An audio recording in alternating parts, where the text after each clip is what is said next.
A very good morning, all of you. Welcome to in YouTube channel SVGMS Asim.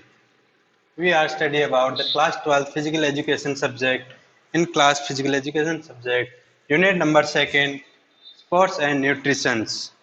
ये आपकी second part video है। First part हमने इससे पहले की वीडियो जो है वो डाली थी, जिसके अंदर हमने न्यूट्रिएंट्स के टाइप्स पढ़े थे। अब इसके बाद में हम पढ़ते हैं nutritive and non nutritive components of diet. तो इसके अंदर आप देखिए, सबसे पहले हम बात करते हैं न्यूट्रिटिव कंपोनेंट्स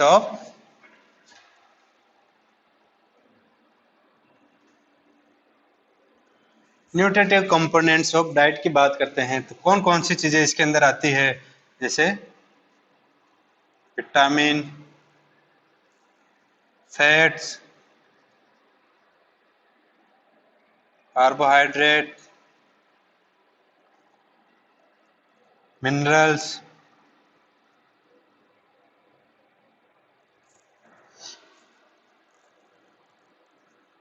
प्रोटीन,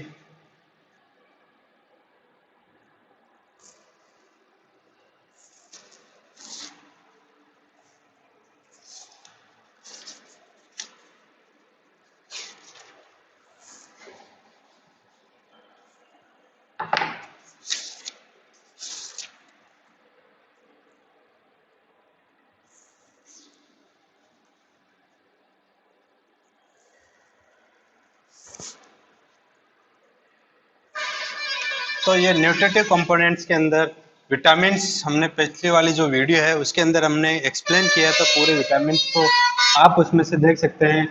तो न्यूट्रिएंट्स को किया था फैट्स, कार्बोहाइड्रेट, मिनरल्स, प्रोटीन। हमने इन सबको पिछली वाली जो वीडियो है उसके अंदर फुल एक्सप्लेन किया था, तो आप उसके अंदर इनके एक्सप्लेन के बारे में देख सकते हैं।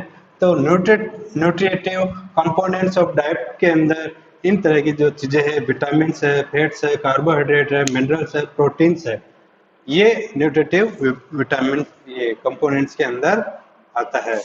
तो हम non nutritive components of diet की बात करते हैं तो इसके अंदर जो सबसे पहला है वो आता है फाइबर एंड रफाज, जिसको रफाज भी बोलते हैं, फाइबर भी बोलते हैं। सेकंड आता है वाटर, थर्ड आता है कलर कंपाउंड्स, फोर्थ आता है फ्लेवर कंपाउंड्स एंड फिफ्थ है प्लांट कंपाउंड्स। ये सभी नॉन न्यूट्रिटिव कंपोनेंट्स के टाइप्स है, तो आप इनको देख सकते हैं। तो हम इसके एक एक के बारे में डिटेल में पढ़ेंगे अब। तो सबसे पहला अपना आता है फाइबर एंड रफाज। हाँ, तो हम आगे बात कर रहे थे non nutritive component of diet. Non nutritive component diet के अंदर सबसे पहला जो है हम बात करेंगे फाइबर एंड रफाज। फाइबर के अंदर देखिए, फाइबर को दो पार्ट के अंदर बांटा गया है, soluble in water and insoluble in water. एक तो सोल्यूबल फाइबर होता है, एक इनसोल्यूबल फाइबर जिसको बोलते हैं। जो सोल्यूबल फाइबर है वो वाटर के अंदर अच्छे से घुल जाता है, और इनसोल्यूबल फाइबर है वो वाटर जो पानी है उसके अंदर नहीं घुल पाता है। देखिए, इसकी मात्रा हमें कितनी लेनी चाहिए, 30 ग्राम पर डे। 30 ग्राम पर डे हमारे को ये इसकी मात्रा फाइबर की हमें लेनी चाहिए हमारे शरीर में। तो देखिए, सोल्यूबल फाइबर के अंदर क्या होता है, ये क्या काम करता है, रिड्यूसेस ब्लड शुगर, जो ब्लड शुगर है उसको कम करता है, fluctuation, blood sugar fluctuation and lower cholesterol, जो कोलेस्ट्रॉल की मात्रा है उसको कम करता है। कोलेस्ट्रॉल आप जानते हो, कोलेस्ट्रॉल बढ़ने से जो हमारे को हार्ट अटैक की ज्यादा प्रॉब्लम हो सकती है। कोलेस्ट्रॉल बढ़ने से हमारे को हार्ट अटैक आ जाता है, तो ये इस चीज को कम करता है, reduces blood sugar fluctuation and lower cholesterol. देखिए, दूसरी चीज एक और, reducing the risk of cardiovascular disease, जो हमारे हार्ट की जो भी बीमारियां है, कार्डियोवास्कुलर जो डिजीज है उनको रिस्क उसकी कम करता है। ये तो क्या है, सोल्यूबल इन वाटर के अंदर। इनसोल्यूबल इन वाटर ये क्या काम करता है, insoluble fibre prevent constipation. Constipation क्या है, कब्ज है, एक तरह के हमारे जो कब्ज होता है उसको ये इसको ठीक करने में ये काम करता है। इनसोल्युबल फाइबर जो है हमारे कब्ज को ठीक करता है। जो हमारी कब्ज होती है पेट के अंदर, डाइजेस्टिव के अंदर, जो डाइजेस्टिव नहीं हो पाता है, जिससे कब्ज बन जाता है, कब्ज के जिसको ये ठीक करता है इनसोल्युबल फाइबर। नेक्स्ट देखिए, speed up the movement and processing of waste. ये क्या काम करता है? जो वेस्ट का जो जो प्रोसेसिंग है अपना डाइजेस्टिव का, उसको ये फास्ट कर देता है, स्पीड बढ़ा देता है उसके, और उसके मूवमेंट जो है उसको बड़ा ज्यादा ज्यादा बढ़ा देता है वेस्ट प्रोडक्ट। नेक्स्ट देखिए, lowering the risk of diverticular disease. Diverticular जो बोलते हैं, पाचन मार्ग के अंदर जो छोटी छोटी थैली नुमा जो बन जाते हैं, आकृतियां बन जाती हैं, उस चीज को बोलते हैं डाइवर्टिकुलर डिजीज। तो ये जो उस डिजीज को है, डाइवर्टिकुलर डिजीज को भी कम करता है। इनसोल्यूबल फाइबर जो है डाइवर्टिकुलर डिजीज को भी कम करता है। तो इसके अंदर ये तीनों चीजें हैं, इसमें ये तीनों चीजें हैं। नेक्स्ट देखिए, फाइबर एंड फैट। ये क्या है? नॉन न्यूट्रिटिव वैल्यू है, इसके अंदर कोई भी न्यूट्रिशन की वैल्यू नहीं है, इसमें कोई भी न्यूट्रिशन है, तभी इसका नाम दिया है नॉन न्यूट्रिटिव कंपोनेंट। सेकंड देखिए, it can not B digest by the human intestinal tract. जो हमारा जो ह्यूमन जो आदमियों का जो बोलते हैं मनुष्य का जिनका डाइजेस्टिव सिस्टम है, वो ये फाइबर जो है उसको ये डाइजेस्ट नहीं कर पाता है। इंटेस्टाइनल जो है ट्रैक्ट, वो इसको डाइजेस्ट नहीं कर पाता है अपने ह्यूमन के अंदर। नेक्स्ट देखिए, it helps to correct the disorder of large intestine. जो लार्ज इंटेस्टाइन जो है उसका डिसऑर्डर्स को ये करेक्ट करता है फाइबर्स। फाइबर्स क्या काम करता है? जो अपने लार्ज इंटेस्टाइनल है, जिसको अगर कोई उसमें विकृति आ जाती है, कोई प्रॉब्लम हो जाती है, तो उसको ये करेक्ट करता है फाइबर। नेक्स्ट देखिए, इट प्रिवेंट्स कॉन्स्टिपेशन। ये कब्ज को ठीक करता है, अभी बताया था मैंने। जो इनसोल्यूबल फाइबर जो है वो कब्ज को ठीक करता है। तो फाइबर के अंदर भी हम ये चीज लिख सकते हैं। केवल फाइबर को भी हम एक्सप्लेन करेंगे तो इन सबको चीजों को वापस फाइबर के अंदर लिख सकते हैं, फिर इसके बाद इनको अलग अलग टुकड़ों के अंदर वापस एक्सप्लेन कर सकते हैं। नेक्स्ट देखिए, decreasing the risk of heart disease and in preventing certain types of cancer. ये हार्ट डिजीज को कम करता है। ये आ गया था इधर, मैंने बताया था कार्डियोवास्कुलर डिजीज जो है हार्ट डिजीज के अंदर आता है। एक ही चीज है, ये उसको रिस्क को कम करता है, और ये क्या करता है, कुछ कुछ तरह के जो कैंसर है उनको भी ये ठीक करने के अंदर मदद करता है। कैंसर को भी ये ठीक करने में मदद करता है। तो ये फाइबर जो है हमारे लिए बहुत ही उपयोगी चीज है। ये नॉन न्यूट्रिटिव कंपोनेंट्स के अंदर आता है। अब हम अगला देते हैं। हाँ, तो हम नेक्स्ट बात करते हैं अपने नॉन न्यूट्रिटिव कंपोनेंट्स के अंदर। नेक्स्ट आता है वाटर। वाटर को हमने जो पिछली वीडियो के अंदर हमने पूरा एक्सप्लेन किया था, अब इसके बारे में आप उसमें देख सकते हैं। और इसके बाद नेक्स्ट आता है अपने कलर कंपाउंड्स। कलर कंपाउंड्स का नाम आपने सुना है, जैसे कलर कंपाउंड्स कौन किस किस में मिल सकता है? तो फ्रूट्स एंड वेजिटेबल्स के अंदर कलर कंपाउंड्स मिलता है। जैसे फ्रूट्स है, मैंगो है तो येलो कलर जिसके अंदर मिल जाता है। वेजिटेबल्स कहीं इसी तरह से, कई तरह से वेजिटेबल्स जो सब्जियां हैं उनके अंदर ये कलर मिल जाते हैं, जैसे रेड, ऑरेंज, ग्रीन, इस तरह के जो कलर है वो हमें इनसे प्राप्त होता है कलर कंपाउंड्स के अंदर। नेक्स्ट आता है जैसे फ्लेवर कंपाउंड्स। फ्लेवर कंपाउंड्स ये दोनों तरह के होते हैं, न्यूट्रिटिव भी होते हैं, नॉन न्यूट्रिटिव फूड भी, दोनों तरह के फूड के अंदर ये पाया जाता है। तो इसके अंदर क्या होता है, एसिडिक फूड जो है, फ्लेवर हमें स्वाद का पता चलता है कि किस तरह का ये स्वाद है। एसिडिक फूड जो होता है जिसके अंदर ये, जैसे दही का नाम सुना है, दही या फिर इस तरह से कई कई चीजें जो है स्वाद के अंदर खट्टी रहती है, जैसे कैरी है, वेजिटेबल्स के अंदर आता है। तो दही है वो न्यूट्रिटिव के अंदर जैसे अलग अलग इनके अंदर आता है। तो एसिडिक फूड जो है वो हमें जो क्या स्वाद के अंदर क्या फ्लेवर, कौन सा फ्लेवर करता है? तो खट्टा, जो सोर जिसको बोलते हैं, खट्टा स्वाद ये देता है।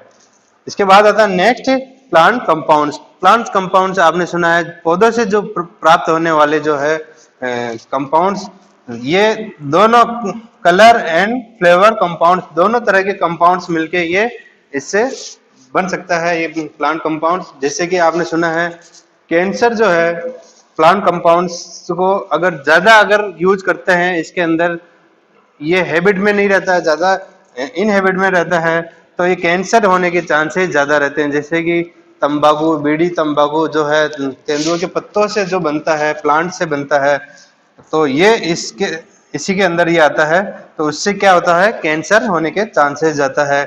जिस तरह से कैफीन नाम सुना है, कैफीन भी पेड़ जो पौधे के पत्ते रहते हैं, कॉफी के जो ये पत्ते रहते हैं, कैफीन इससे बनता है। ये भी हार्ट के जो रिस्क है उसको हार्ट की जो रेट है उसको, हार्ट रेट को बढ़ा देता है कैफीन भी। तो हम आगे बात करते हैं अब eating for weight control. Eating for weight control के अंदर क्या क्या चीजें आती हैं? देखिए ईटिंग फॉर वेट कंट्रोल के अंदर जो है हेल्दी वेट, इसके बारे में हम पढ़ेंगे इसके अंदर।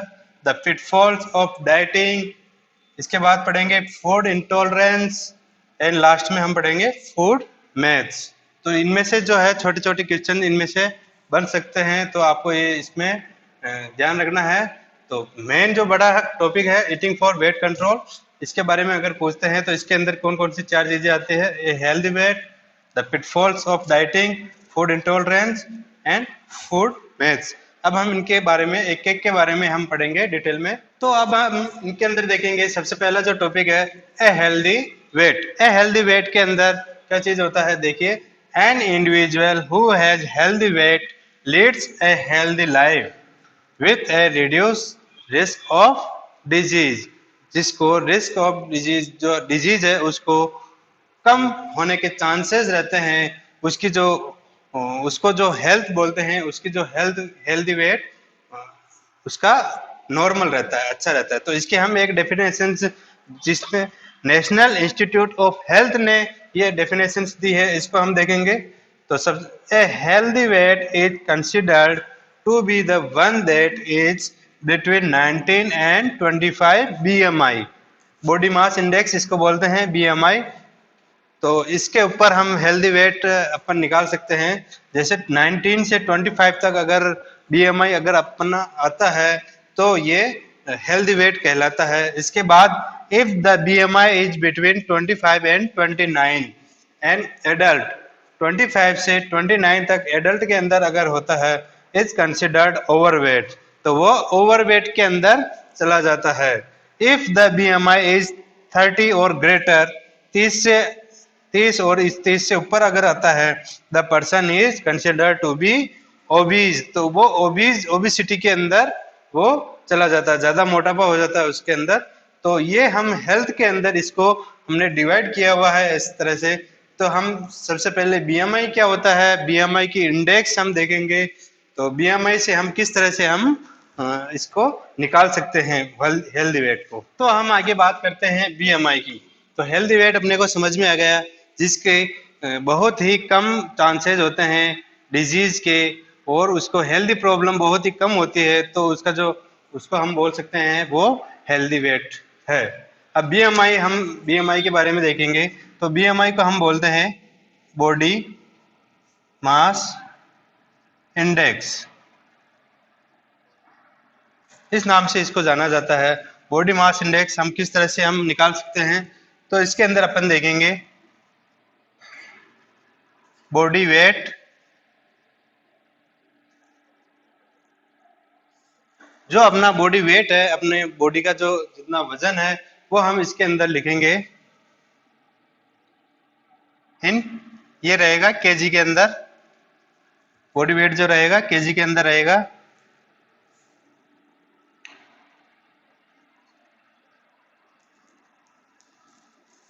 जो अपना हाइट रहेगी उसका स्क्वायर करना, हाइट का स्क्वायर करना, ये रहेगा इन मीटर्स के अंदर। तो body weight upon height square, तो ये अपन इस तरह से इस फॉर्मूला जो है बॉडी मास इंडेक्स का, ये फॉर्मूला है, तो हम इसके द्वारा हम बॉडी मास इंडेक्स निकाल सकते हैं। देखिए बॉडी मास इंडेक्स निकालने का तरीका हम यहाँ पर देखते हैं।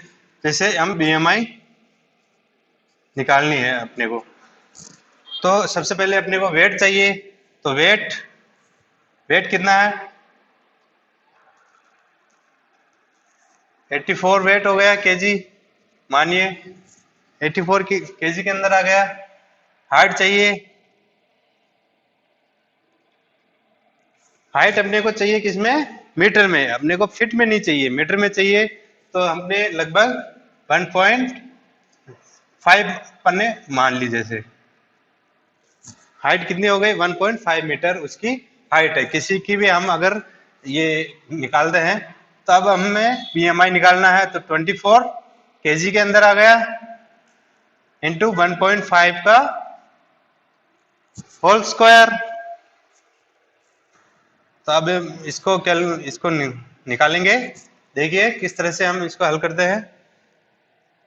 1.5 इंटू 1.5 इस तरह से लिख सकते हैं। तो देखिए इसके अंदर 84 है, 84 ये हो गया 2.25। अब इसको हम हल करेंगे तो ये आएगा कितना, 37.3333 इस तरह से आएगा। तो अब हम इसको, ये सॉल्व हो गया। अब ये उस डेफिनेशंस के अकॉर्डिंग ये 30 से अबव है, अबव है, तो ये किसके अंदर आएगा फिर, ओबीज के अंदर।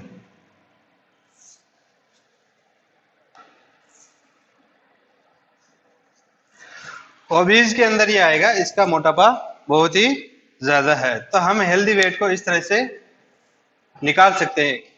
तो अब हम इसके एक और एग्जांपल ले लेते हैं, सेकेंड एग्जांपल लेते हैं। देखिए इसके अंदर वेट देख लीजिए, जिसका 60 वेट है, वेट कितना है 60 है। और हाइट देखिए, हाइट इसकी मान लीजिए 1.7 मीटर उसकी हाइट है। हाइट उसकी 1.7 मीटर है। तो हम इसको किस तरह से निकालेंगे, पीएमआई इक्वल टू 60 1.7 का होल स्क्वायर।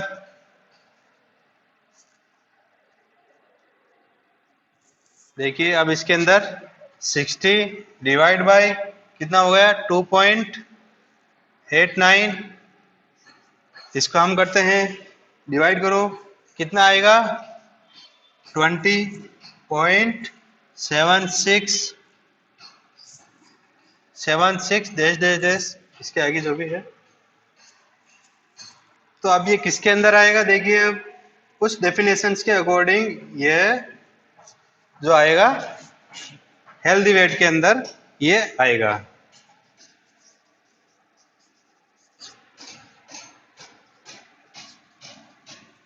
तो आपको बीएमआई निकालना आ गया होगा। तो हम इसकी अब इंडेक्स की बात करेंगे। तो हमें इंडेक्स की बात करते हैं, तो बीएमआई की जो इंडेक्स है, इस तरफ हमने कैटेगरी लिखी है और इस तरफ हमने बीएमआई की वैल्यू लिखी है। देखिए इसके अंदर सबसे पहले जो कैटेगरी है अंडरवेट, अंडरवेट जो दुबला पतला जो रहता है आदमी, उसका अगर 18.5 से अगर कम आता है, 18.5 या उससे कम आ जाता है, 18.5 से कम आता है, तो वह किस में आएगा, इस कैटेगरी में अंडरवेट के अंदर वो आएगा। उसका जो है वो ना मोटापा तो नहीं है कह सकते हैं, लेकिन वो है दुबला पतला, उसके अंदर ये कैटेगरी में आता है। तो सेकंड कैटेगरी देखिए नॉर्मल वेट, इसका वेट हेल्दी वेट जिसको हम बोलते हैं, नॉर्मल वेट जो होता है 18.5 से 24.9, जिसकी वैल्यू 18.5 से 24.9 आती है, तो वो नॉर्मल वेट के अंदर आता है। तीसरा देखिए ओवरवेट के अंदर, उसका थोड़ा सा वो ओवरवेट के अंदर चला जाता है, नॉर्मल उसको नहीं बोल सकते हैं, जिसकी वैल्यू 25 से 29.9 आती है, तो उसको हम ओवरवेट के अंदर काउंट करेंगे। इसके बाद जो डेफिनेशंस के अकॉर्डिंग हमने देखा था, 30 से ऊपर हम ओबेसिटी के अंदर काउंट करते हैं। तो ओबेसिटी के अंदर इसने 3 क्लास के अंदर डिवाइड किया हुआ है, जिसमें फर्स्ट क्लास के अंदर है 30 या 30 या 9 आता है, जिसको क्लास फर्स्ट दिया है ओबेसिटी, वो फर्स्ट क्लास के अंदर है।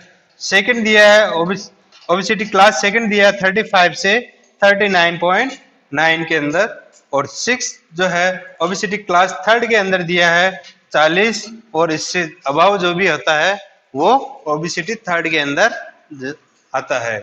ये हम बीएमआई के द्वारा हम इसका हेल्दी वेट हम पहचान सकते हैं।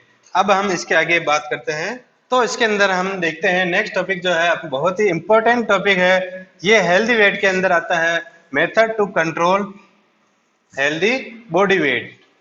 तो इसके अंदर जो अपना कई मेथड है जो हमारी बॉडी वेट को कंट्रोल करने के काम आते हैं, वो कौन कौन से है, वो इसके अंदर टोटल 14 पॉइंट्स है। उसके अंदर आपको जितना ज्यादा आता है पॉइंट्स आपको लिखने हैं और उसको एक्सप्लेन करने हैं। और इसके अंदर देखिए हम क्या देखते हैं, सबसे पहला जो पॉइंट्स है वो है सेट एन एप्रोप्रिएट गोल। तो इसके अंदर सबसे पहले क्या करेंगे, हम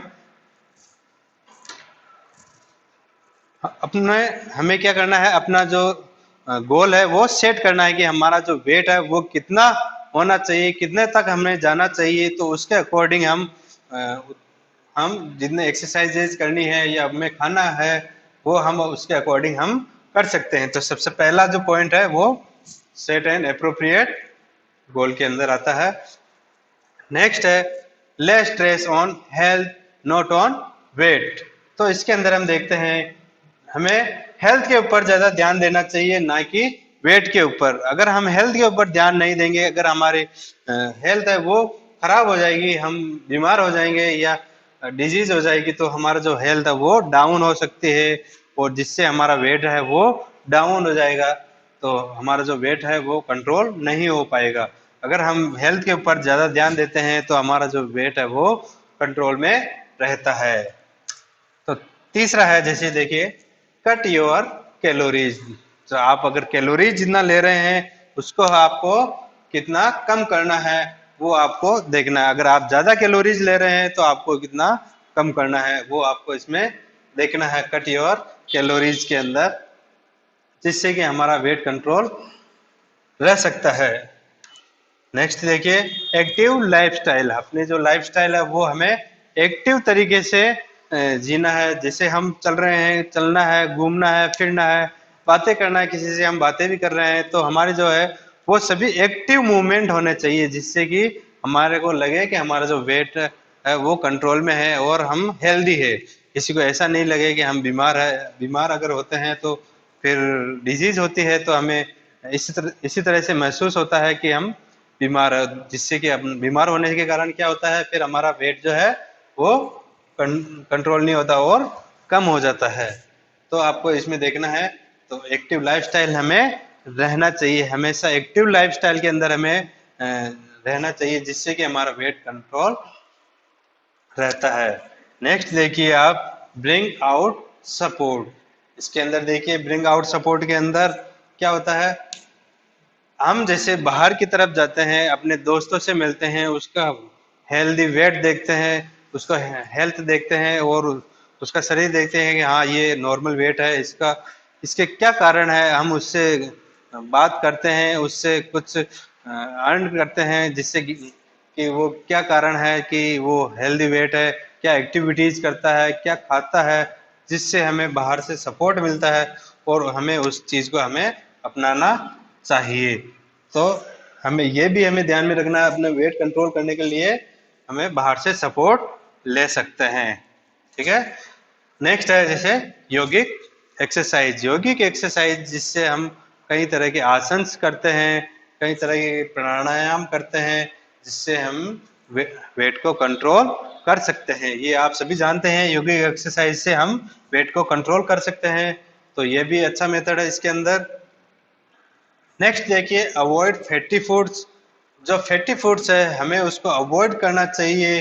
fatty foods, junk foods, fast food, जो चीज़, पिज़्ज़ा, बर्गर, चाउमीन, ये इस तरह की जो चीज़ें हैं हमें उनको अवॉइड करनी चाहिए, जिससे हमारा वेट ज़्यादा बढ़े नहीं और हमारा जो वेट है वो कंट्रोल में रहे। तो हमें ये चीज़ें अगर हम लेते रहेंगे, फास्ट फूड वाली चीज़ें, जंक फूड जंक फूड वाली चीज़ें अगर हम लेते रहेंगे तो हमारा जो वेट है वो बढ़ जाएगा।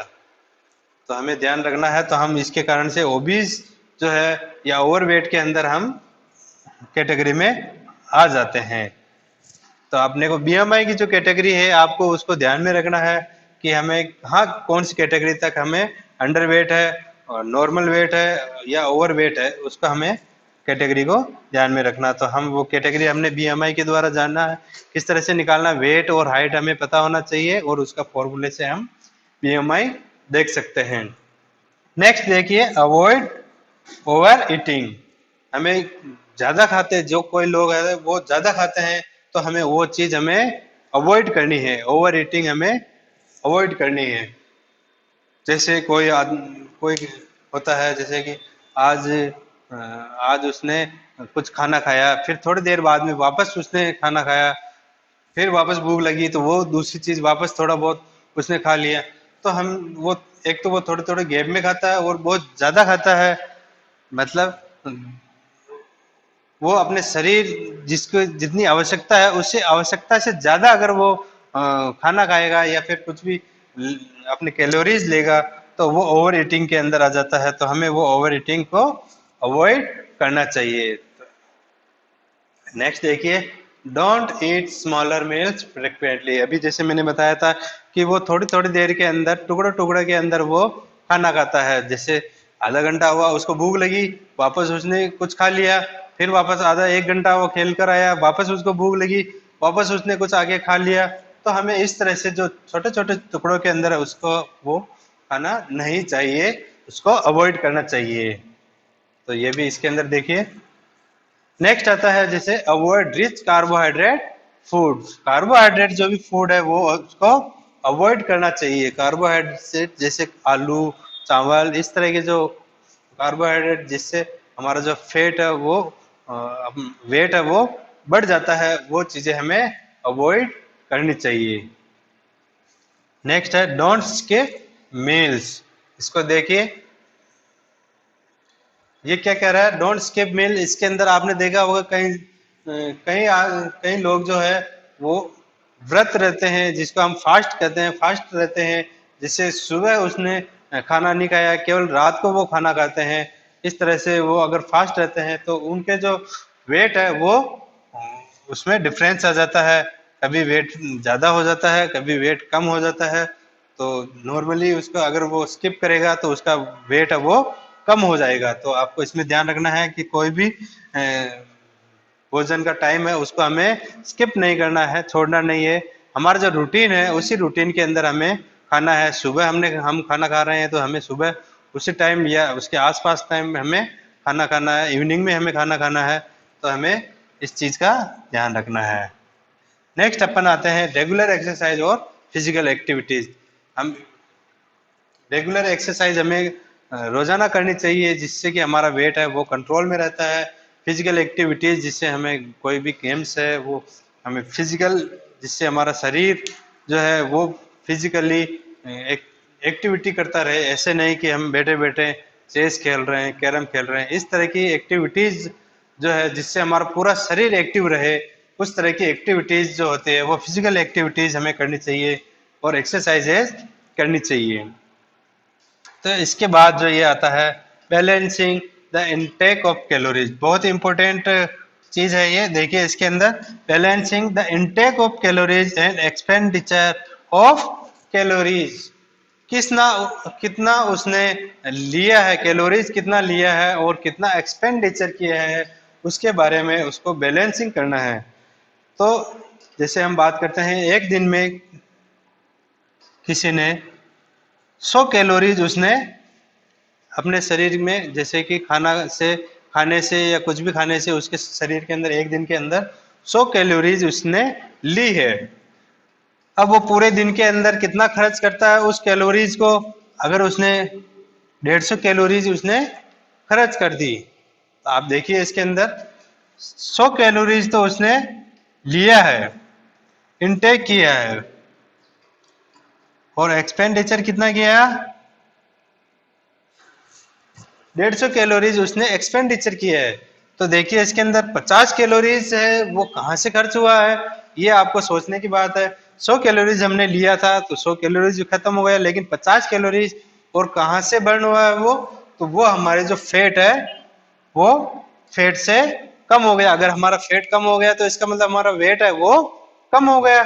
तो हमें इस चीज का ध्यान में रखना है कि हम अगर 100 कैलोरीज हमने लिया है तो हमें कितना एक्सपेंडिचर करना है, 100 कैलोरीज एक्सपेंडिचर करना होगा। जैसे हमारा जो वेट है अभी नॉर्मल वेट है, तो हमें इस चीज का ध्यान रखना है 100 कैलोरीज हम ले रहे हैं तो 100 कैलोरीज हमने एक्सपेंडिचर करें, ये हमें इसका बैलेंसिंग बना के रखना है। और अगर हम जैसे उसने 100 कैलोरीज ली, माना उसने 50 कैलोरीज उसने एक्सपेंडिचर किया है, 50 कैलोरीज उसने बर्न किया है, तो अब 50 कैलोरीज कहाँ जाएगी आपको ध्यान में होना चाहिए। 50 कैलोरीज किस में जाएगी, फैट के अंदर, वो फैट में बर्न हो जाएगी, वो फैट में चला जाएगा, फैट बढ़ जाएगा। तो अपना फैट बढ़ जाएगा तो क्या होगा, ओवरवेट हो जाएगा, ओवरवेट से ओबीस के अंदर चला जाएगा। तो हमें इस चीज का बैलेंसिंग बना के रखना चाहिए इनटेक और एक्सपेंडिचर में। तो हमें ये चीज का ध्यान रखना चाहिए कि अगर जिसका वेट कम है तो उसको कैलोरीज ज्यादा लेनी है और एक्सपेंडिचर कम करना, अगर उसको वेट बढ़ाना है और जिसको वेट कम करना है तो उसको क्या करना पड़ेगा, जो है कैलोरीज कम लेनी होगी और एक्सपेंडिचर ज्यादा करना होगा, तो उसका वेट ऑटोमेटिकली कम हो जाएगा। इस चीज का अगर हम ध्यान रखेंगे तो अपना वेट बहुत ही कंट्रोल में रह सकता है। तो हम नेक्स्ट टॉपिक देखते हैं, पिटफॉल्स ऑफ डाइटिंग। कई लोग जो है डाइटिंग करते हैं कि हमारा जो वेट है वो बढ़ नहीं जाए, उसके कारण से उसको क्या नुकसान हो सकते हैं, क्या क्या वो अ, हो सकता है, तो इसके बारे में हम पढ़ेंगे। तो बहुत ही इंपॉर्टेंट क्वेश्चन है ये भी, ये क्वेश्चन भी आ सकता है। जैसे देखिए पिटफॉल्स ऑफ डाइटिंग के अंदर उसको डाइटिंग करने से क्या क्या नुकसान है। पहला जो है इसके अंदर देखिए, एक्सट्रीम रिडक्शन ऑफ कैलोरीज। जो वो कैलोरीज लेता है, जो कैलोरीज वो लेता है उसको वो कम कर देता है। इसके अंदर वो क्या करेगा, जो कैलोरीज लेगा उसको कम कर देगा, कि वो ये सोचता है कि मेरा वेट बढ़ नहीं जाए, इसके कारण से मैं ये चीज नहीं खाता हूँ, ये चीज नहीं लेता हूँ, या फिर ये खाना नहीं खाता हूँ, इस खाने से मेरा वेट बढ़ जाएगा। तो वो इसके कारण से वो डाइटिंग करने लग जाता है, जिससे वो कैलोरीज उसको कम कर देता है। तो मैंने बताया था जैसे कि उसको कैलोरीज कम कर देगा, अगर जितना एक्सपेंडिचर कर रहा है, जैसे कि उसने 100 कैलोरीज उसने लिया है और उसको एक्सपेंडिचर वो 150 कर रहा है रोजाना, तो उसके जो 50 जो कैलोरीज है वो कहाँ से जाएगी, वो फैट से चली जाएगी, जिससे उसका फैट है वो वेट है वो कम हो जाएगा। तो इसका ध्यान रखना चाहिए, उसको डाइटिंग नहीं करनी चाहिए, इससे उसको नुकसान हो सकता है। तो पहला जो टॉपिक है ये पहला पॉइंट हो चुका है। सेकंड पॉइंट है जैसे रिस्ट्रिक्शन ऑन सम न्यूट्रिशन। अब वो डाइटिंग कर रहा है तो डाइटिंग के ऊपर जैसे कुछ न्यूट्रिशंस भी है, उसके ऊपर भी वो नहीं लेता। न्यूट्रिशंस कई तरह के होते हैं, जैसे हमने पहले बात की थी न्यूट्रिशंस ऑफ कंपोनेंट्स के बारे में हमने पढ़ा था, जिसके अंदर फैट्स, विटामिन्स, मिनरल्स कई ये आए थे, कार्बोहाइड्रेट। तो ये वो चीजें वो उनको कम कर देगा, रिस्ट्रिक्ट कर देगा, उनको रोक देगा, जिससे वो ये देखता है कि मेरा मोटापा नहीं बढ़ जाए, इसके कारण वो उनको न्यूट्रिशंस को कम कर देता है। तो आपको ये चीज ध्यान में रखनी है कि अगर वो न्यूट्रिशंस कम कर देगा तो उसकी जो वेट है वो उसका वो या तो कम हो जाएगा या फिर बढ़ जाएगा। तो आपको इसको ध्यान में रखना है कि डाइटिंग करने से क्या क्या उसको नुकसान हो रहा है। उसके कैलोरीज कम कर दिया, उसने न्यूट्रिशंस कम कर दिया। तीसरा है स्किपिंग मील, वो खाना मिस करने लग जाएगा कि आज मैं खाना नहीं खाऊंगा, आज मेरा वेट बढ़ रहा है तो मैं एक टाइम खाना कर देता हूँ। वो ये सोचता है कि मैं 2 टाइम खाना नहीं खाता हूँ, एक टाइम ही खाना खाता हूँ, या 2 दिन में एक बार खाता हूँ, खाने को कम कर देता हूँ, थोड़ा थोड़ा ही खाता हूँ, या एक रोटी खाता हूँ, जिससे वो खाना छोड़ देगा और उसका जो वेट है वो उसका स्वास्थ्य खराब हो जाएगा। स्वास्थ्य खराब होने के बाद उसका जो वेट है वो अंडरवेट में या फिर ओवरवेट में चला जाएगा। तो अपने इससे पहले जो पढ़ा था स्किपिंग मील हमें नहीं करना चाहिए वो। तो हम इसके बाद में देखते हैं intake of calories through beverage. अब वो जो कैलोरीज जो ले रहा है वो ड्रिंक के अंदर लेने लग जाता है। पेय पदार्थ जो भी होता है, जैसे पानी, वाटर कह सकते हैं या ग्लूकोज कह सकते हैं, इस तरह की नींबू पानी कह सकते हैं, वो इस तरह की कैलोरीज वो अर्न करने लग जाता है और उसका जो वेट है वो अंडर वेट के अंदर चला जाता है। तो इस तरह से वो डाइटिंग करने लग जाता है कि मैं खाना नहीं खाता हूँ, आज नींबू पानी पी लेता हूँ या फिर आज ग्लूकोज पी लेता हूँ जिससे हमें भूख नहीं लगेगी। तो इससे उसका वेट जो है वो बिगड़ सकता है। तो आप इसको ध्यान में रखना है, इससे डाइटिंग करने से ये भी नुकसान होता है। नेक्स्ट है अंडर एस्टिमेट द कैलोरीज। वो कैलोरीज को कम करने लग जाता है, जितनी वो कैलोरीज लेता है उसको वो कम कर देता है। ये हमने पढ़ा था। देखिए नेक्स्ट है इनटेक ऑफ लेबल्स फूड। जो लेबल्स के जो फूड्स होते हैं जिन पे लेबल लगा हुआ रहता है और उनमें कई तरह की दवाइयाँ जो मिली रहती है वो इनको लेने लग जाता है कि लेबल्ड फूड को हम लेंगे तो उससे उसको किसी तरह की जो है उसको उससे डाइटिंग मतलब कि जो उसका वेट है वो कंट्रोल में रहेगा। वो उसको ये लगता है कि लेबल्ड फूड खाने से उसको जो वेट है वो कंट्रोल में रहता है, लेकिन लेबल्ड फूड जो भी रहते हैं उसमें कई तरह की बीमारियां हो सकती है, कई तरह के जो उसमें मिला रहता है, कई तरह की दवाइयां मिली रहती है, तो जिससे कि उसका वेट है वो स्वास्थ्य बिगड़ सकता है। तो हमें इसका भी ध्यान में रखना चाहिए।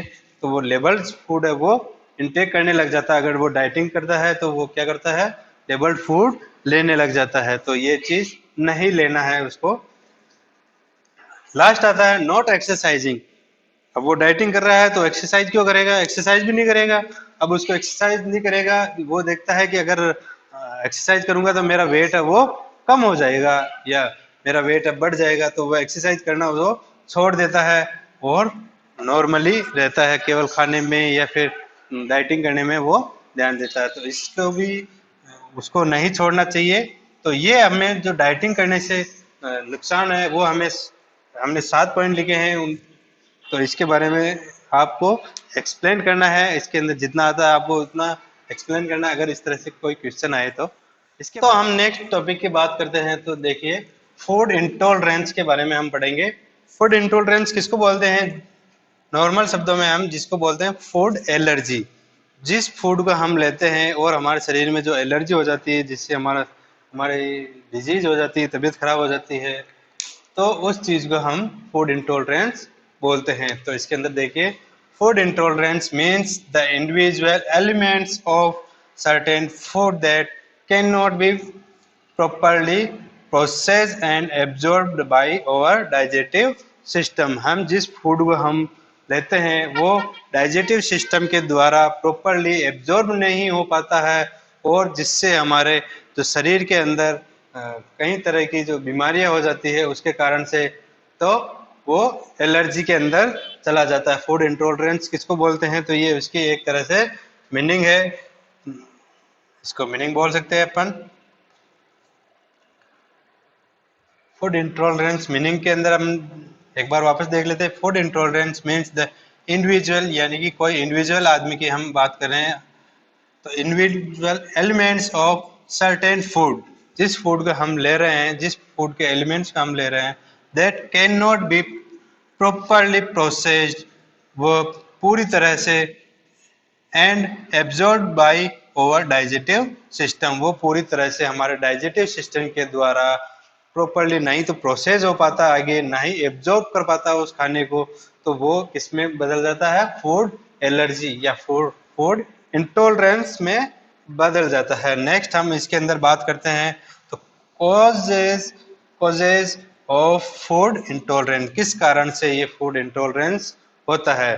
तो हम इसके अंदर बात करेंगे by part or complete absence of activity of the enzyme। Enzyme की पूरी तरह से एब्सेंस, वो उसके अंदर कुछ भी एक्टिविटी नहीं करते हैं। जो एंजाइम हमारे जो शरीर के अंदर डाइजेटिव सिस्टम के अंदर जो एक एंजाइम रहते हैं वो मतलब एक्टिविटी कुछ भी नहीं करते हैं, रेस्पॉन्सिबल फॉर ब्रेकिंग डाउन और एब्जॉर्बिंग द फूड। किसका वो मतलब जो खाना होता है उसको ना ही तो तोड़ पाते हैं, ये काम कौन करता है, जो हम फूड लेते हैं वो जो एंजाइम होता है उस फूड को वो तोड़ देता है, उस चीज को जो खाना होता है उसको एब्जॉर्ब कर लेता है, उसको डिवाइड करता है कि ये विटामिन के अंदर जाएगा, ये फैट के अंदर जाएगा, अलग अलग ये एंजाइम जो है उनको डिवाइड कर देते हैं। तो अब जब एंजाइम ही अपने शरीर के अंदर जो हमारा डाइजेस्टिव सिस्टम के अंदर काम नहीं कर रहा है तो वो ना ही तो खाने को तोड़ता है ना ही उसको एब्जॉर्ब करता है, तो जिसके कारण से उसको फूड एलर्जी हो जाती है। तो हम इसके अंदर बात करते हैं अब आगे सिम्टम्स की। फूड इंटॉलरेंस के सिम्टम्स क्या क्या होते हैं, तो आप नॉर्मली देखते हैं जिसको नोजिया हो जाता है, स्टोमक पेन होता है, डायरिया, दस्त हो जाते हैं, वॉमिटिंग होती है, इस तरह की कई तरीके की जो उसको देखने को मिलती है। अगर एलर्जी हो जाती है फूड एलर्जी तो उसको या तो वॉमिटिंग होती है या दस्त लग जाते हैं, स्टोमक पेन होता है, इस तरह की कई तरह की उनको सिम्टम्स दिखाई देते हैं। तो ये सिम्टम्स के अंदर ये चीज आ जाएगी। अब नेक्स्ट आता है जैसे मैनेजमेंट ऑफ फूड इंटॉलरेंस। अगर उसको फूड इंटॉलरेंस या फूड एलर्जी हो जाती है तो उसको क्या करना चाहिए, अगर वो इसके बारे में नहीं जानता है, फूड फूड कौन सा फूड लेना है क्या करना है, तो उसको सीधा किसके कहाँ से मेडिकल हेल्प उसको लेनी चाहिए, मेडिकल पे जाना चाहिए और उससे सलाह लेनी चाहिए कि उसको क्या खाना है क्या करना है, उसको उस, उसको मतलब किस तरह का फूड लेना है, वो उससे हेल्प लेना चाहिए, मेडिकल हेल्प उसको लेनी चाहिए। तो अपने इसके अंदर ये फूड इंटॉलरेंस समाप्त होता है। तो हम नेक्स्ट टॉपिक की बात करते हैं जिसके अंदर है फूड मैथ। फूड मैथ कौन कौन क्या क्या चीजें हैं इसके अंदर देखिए। तो पहला जो है potatoes make your fat. Potatoes जो जिसको आलू बोलते हैं, आलू खाने से आपका जो है वो फैट के अंदर कन्वर्ट होता है। तो आपको इस चीज का ध्यान रखना है, अगर आपको फैट बनाना है तो पोटैटोज आपको ज्यादा लेने पड़ेंगे, आलू आलू के ज्यादा लेना पड़ेगा, जिससे कार्बोहाइड्रेट बनता है, कार्बोहाइड्रेट फैट ये इसमें कन्वर्ट हो जाता है।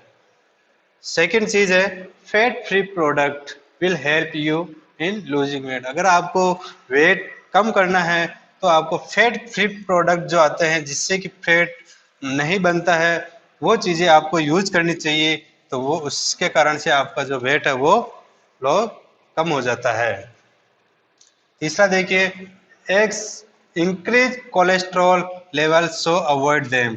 जो एग्स जिसको अंडे बोलते हैं वो आपका जो कोलेस्ट्रॉल लेवल है वो आपके बढ़ा देता है, तो इस चीज को आपको अवॉइड करना चाहिए, जिससे कि आपको कोलेस्ट्रॉल बनने से क्या होता है, कोलेस्ट्रॉल बनने से आपका जो हार्ट अटैक की जो प्रॉब्लम है, हार्ट की जो प्रॉब्लम्स है वो ज्यादा चांसेस बढ़ जाते हैं। तो आपको इस चीज को अवॉइड करना चाहिए। जिस नेक्स्ट है drinking while eating makes you fat. जब आप खाना खाते हो,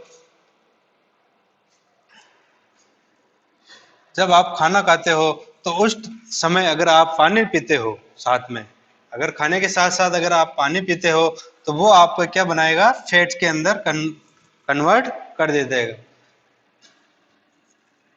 अगर आप जो भी भोजन लेते हो, भोजन के साथ साथ अगर आप पानी ले रहे हो, पानी ड्रिंकिंग ले रहे हो, तो वो जो भोजन है वो किस में कन्वर्ट होगा, ये फैट के अंदर आपके कन्वर्ट हो जाएगा, ये जिससे कि आपका वेट है वो बढ़ जाएगा। तो आपको इस चीज का ध्यान रखना है।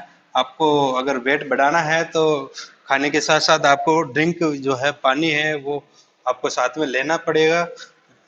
जिस नींबू पानी है या पानी है, नॉर्मल पानी है, किसी भी तरह की ड्रिंकिंग जो चीजें हैं वो आपको खाने के साथ में लेनी है, जिससे आपका वो फैट बढ़ जाए। और जिनको फैट नहीं बढ़ाना है तो उनको ये चीजें अवॉइड करनी चाहिए। नेक्स्ट देखिए don't take milk immediately after eating fish. अगर आप फिश ले रहे हो, फिश मछली अगर ले रहे हो खाने के अंदर, तो आपको दूध को अवॉइड करना है तुरंत। अगर आप फिश खा के तुरंत दूध ले लेते हैं तो वो आपको नुकसान होता है, हमारे शरीर को नुकसान होता है, जिससे कई सारी बीमारियां हो सकती है। तो आप इस चीज को अवॉइड करना है। तो फिश लेने के तुरंत बाद हमें दूध जो मिल्क है वो नहीं लेना है, ये चीज आपको ध्यान रखना है। नेक्स्ट है stir yourself if you want to loss weight. अगर आप अपना वेट कम करना चाहते हो, स्टार्व मतलब भूखा आपको मतलब कि खाना आपको छोड़ना पड़ेगा, आपको भूख लगती है तो आप उस चीज़ को अवॉइड करना पड़ेगा कि हमें कुछ खाना चाहिए, तो हमें हमें भूखा रहना पड़ेगा, तब हम अपना जो वेट है वो कम कर सकते हैं। लास्ट पॉइंट जैसे ये है एक्सरसाइज मेक यू ईट मोर। अगर आप एक्सरसाइज करते हो तो हमें ज़्यादा खाने की ज़रूरत पड़ती है। अगर आप एक्सरसाइजेज कर रहे हो, नॉर्मल अगर आप लाइफ है तो आपको नॉर्मल खाना खाना चाहिए। अगर आप एक्सरसाइजेज एक्टिविटीज़ अगर कर रहे हो, फिजिकल एक्टिविटी, तो आपको ज़्यादा से ज़्यादा खाने की ज़रूरत है, जिससे कि आपका वेट कंट्रोल में रहता है। तो ये चीज़ें आपको जो थी, इसमें 7 पॉइंट है, 7 पॉइंट से आपको इनको एक्सप्लेन करना है और अगर ये क्वेश्चन आता है तो आपको ये चीज़ करनी है।